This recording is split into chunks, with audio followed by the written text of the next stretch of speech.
14 h, début du match contre Berne avec une place en petite finale à la clé.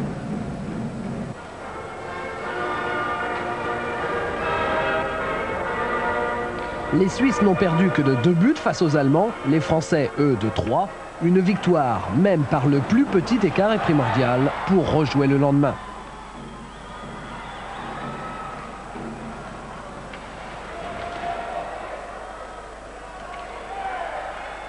Certains croyaient les Rouennais démobilisés, ceux-là seront rapidement fixés. Rouen se bat, fait jeu égal avec les Suisses pendant les 10 premières minutes.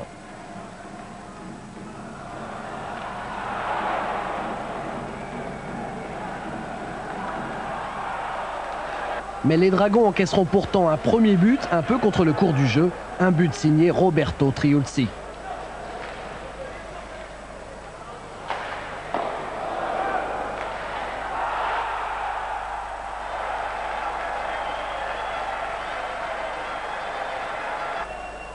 Deux minutes plus tard, le RHC joue en supériorité numérique, mais ça ne lui servira pas.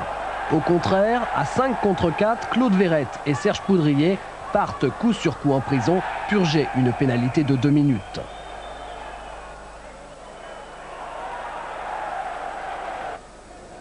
L'équipe de Berne se retrouve alors à 4 contre 3 et le Finlandais Reicho Ruotsalainen en profite pour marquer le deuxième but suisse.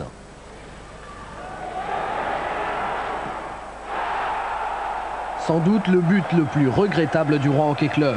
2-0 à la fin du premier tiers. Peu de monde imagine que le RHC pourra revenir.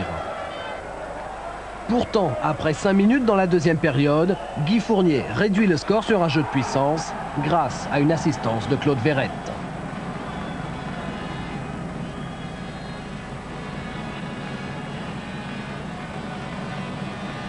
« 90 secondes plus tard seulement, nouvelle assistance de Claude Magic Verrette pour Ben Laporte cette fois. Le RHC égalise.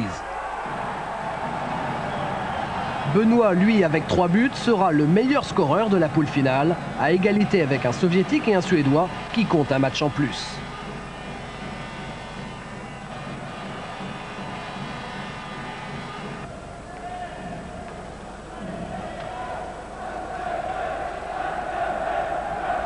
Le match devient de plus en plus tendu. Petite explication entre Steven Woodburn et le Suisse Hirschi.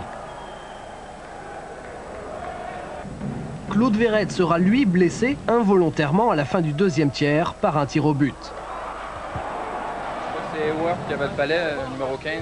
Puis il est venu pour lancer. Puis là j'ai plongé pour bloquer le lancer, mais je sais pas si j'ai mangé la crosse ou le palais.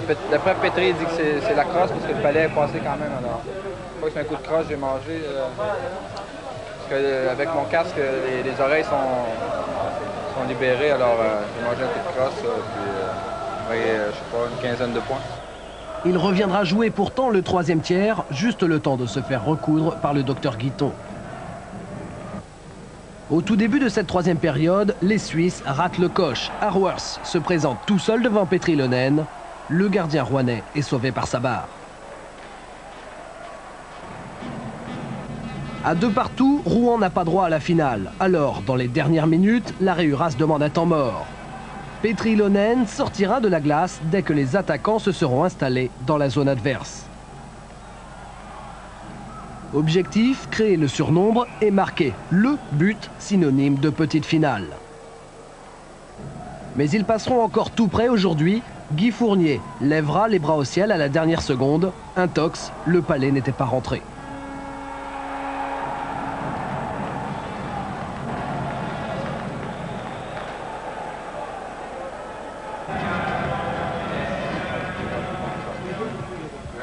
On méritait avoir une petite victoire quand même.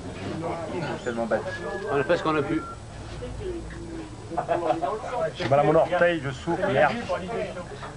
T'as vu? Un gros joueur comme ça, il a mal au petit doigt de pied. Selon certains, ce nul, c'est d'abord la victoire du courage sur l'arrogance. J'ai joué avec l'équipe nationale à Berne justement. Ils nous ont traités de clochards français parce que c'est vrai qu'on était mal habillés. Bon, on fait ce qu'on peut avec nos moyens. Eux, ils ont des patinoires de 16 000 personnes, on ne peut pas mélanger les moyens. Mais bon, finalement, eux, ils ont des moyens à non plus finir. Il y a des joueurs qui gagnent des 1 million, 1,2 million de salaire. Nous, on est largement en dessous de tout ça. Et finalement, on fait match nul.